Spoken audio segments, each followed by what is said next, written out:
नमस्कार, मी विधी बोत्रे। तर आपण कालच्या व्हिडिओमध्ये आर्थिक गळतीची 3 कारणे बघितली।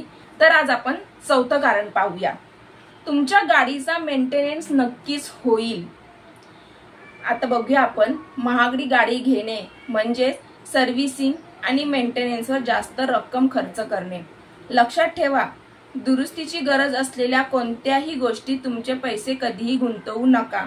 ही गुंतवणूक नाही तर अशी रक्कम खर्च करणे आहे जी परत न येणारी आहे। तुम्ही पाहता का कशी ती तिच्या कुटुंबात गळतीनंतर गळती विकसित होते आणि ती गळती वाढतच जाते। त्यामुळे तिच्या कुटुंबाची आर्थिक कोंडी होते। हे फक्त एक उदाहरण आहे। जर तुम्ही तुमच्या आर्थिक खर्चावर नजर टाकली तर अशी अनेक उदाहरणे तुम्हाला तुमच्या स्वतःच्या मासिक खर्चात सापडतील। ही गळती एखाद्याला संसर्ग किंवा विषाणूसारखी असते जी सतत वाढत राहते आणि पती पत्नी दोघेही कष्ट करूनही दुरुस्त करू शकत नाही। तुम्ही किती पैसे कमवता हे महत्त्वाचे नाही, तर तुम्ही किती बचत करता हे महत्त्वाचे आहे। तर समजलं का तुम्हाला चौथं कारण? तर तुम्हाला तुमच्यासोबत एक स्त्रीच्या एक महिलेबद्दल मी खरी गोष्ट सांगायची आहे। जाणून घेऊया तिच्या सुरुवातीच्या आयुष्याबद्दल। मुंबई शहरात मोठी झाली होती। ती एका आर्थिकदृष्ट्या संघर्ष करणाऱ्या मध्यमवर्गीय कुटुंबात वाढली, जिथे तिचे वडील कमी पगारात एका छोट्या कंपनीत मेकॅनिक म्हणून काम करत होते। कौटुंबिक खर्चात काही चुकीचे नव्हते। ते कोणत्याही अतिरिक्त उधळपट्टीवर फालतू खर्चावर पैसे खर्च करत नव्हते। तरीही महागाई, अन्न, सेवा, वस्तू आणि शिक्षणाच्या वाढत्या खर्चामुळे पैशाचे व्यवस्थापित करणे खूप कठीण जात होते। तिच्या वडिलांना असे वाटत होते की त्यांच्या आर्थिक व्यवस्थेमध्ये एक छोटीशी गळती आहे। त्यांनी ते शोधण्याचा खूप प्रयत्न केला, पूर्वीपेक्षा जास्त खर्च नियंत्रणात केला। त्यांनी सर्वतोपरी प्रयत्न केले, पण तरीही पैसे वाचवण्यात अपयश आले। असे दिसते की ते फक्त विजेचे बिल भरण्यासाठी, नियमित जेवणासाठी, शिक्षणासाठी इत्यादीसाठी कठोर परिश्रम करत होते आणि पैसा कमवत होते। ते बाहेरचे अन्न खाणे टाळत होते आणि फारच कमी प्रवास करत होते। एक वेळ अशी होती की त्यांना अनेकदा बिल भरणे, अन्न खरेदी करणे यापैकी एक पर्याय निवडावा लागत असे। ते कोणत्याही कूलर किंवा वातानुकूलित नसलेल्या छोट्याशा घरात राहत होते। उन्हाळ्यात कधी कधी कुटुंब रात्रीच्या वेळी बाहेर बसायचे, कारण उन्हात घरात झोपणे कठीण होते।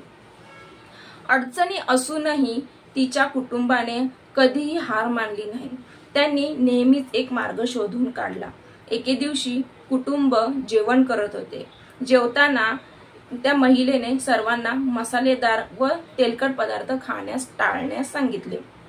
तिच्या भावाने रागाने तिला विचारले, तू मला थांबायला डॉक्टर आहेस का?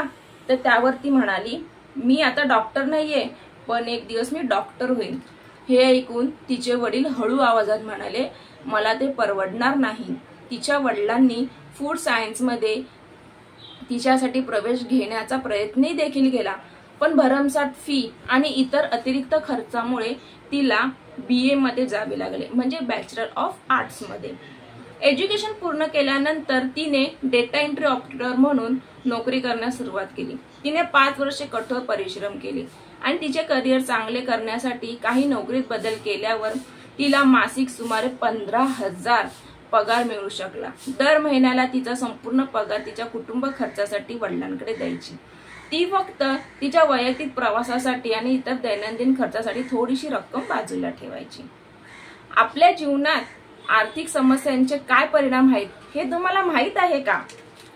आपले मानसिक आणि शारीरिक आरोग्य असंतुलित होते, नातेसंबंधात समस्या निर्माण होतात, जीवनात ताणतणाव निर्माण होतो, मुलांच्या शिक्षणाचा खर्च भागत नाही, अनेक तडजोडी कराव्या लागतात। तर दुसरा मार्ग म्हणजे बचत करण्यापेक्षा अधिक कमाई करण्यावर लक्ष केंद्रित करणे। जर तुम्हाला तुमच्या वेदना आणि समस्या खरोखरच दूर करायच्या असतील आणि तुम्हाला हवे तसे जीवन जगायचे असेल तर तुम्हाला व्यवसाय उघडून आर्थिकदृष्ट्या मजबूत बनवले पाहिजे। तुम्हाला इतके मजबूत बनवले पाहिजे की तुमच्या छोट्याशा आर्थिक गळतीमुळे तुमच्या आयुष्यात काही फरक पडणार नाही। तुमचे कष्टाचे पैसे योग्य ठिकाणी गुंतवणे महत्त्वाचे आहे।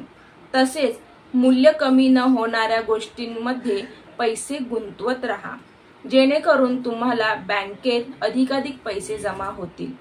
स्मार्ट गुंतवणुकीद्वारे तुम्ही तुमच्या आवडीच्या आणि हव्या त्या वस्तू खरेदी करू शकतात। तर हे होते गळतीचे चौथे कारण। तुमच्या गाडीचा मेंटेनन्स नक्कीच होईल। तर तुम्हाला ह्यातून काय समजलं हे मला नक्की कमेंट करा की माझ्या व्हिडिओतून तुम्हाला नक्की हेल्प होते का, आणि मी हेल्प व्हावी म्हणूनच हे व्हिडिओ करत आहे।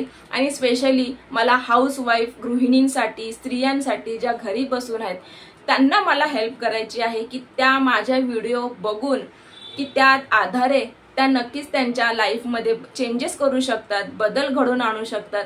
हीच मला मदत करून आणायची आहे। तर नक्कीच माझ्या व्हिडिओला भरपूर लाईक, शेअर आणि सबस्क्राईब करा। माझे छान छान व्हिडिओ तुम्हाला ऐकायला भेटतील आणि नक्कीच तुमच्या आयुष्यामध्ये किंवा लाईफमध्ये नक्कीच बदल घडून येतील। थँक्यू।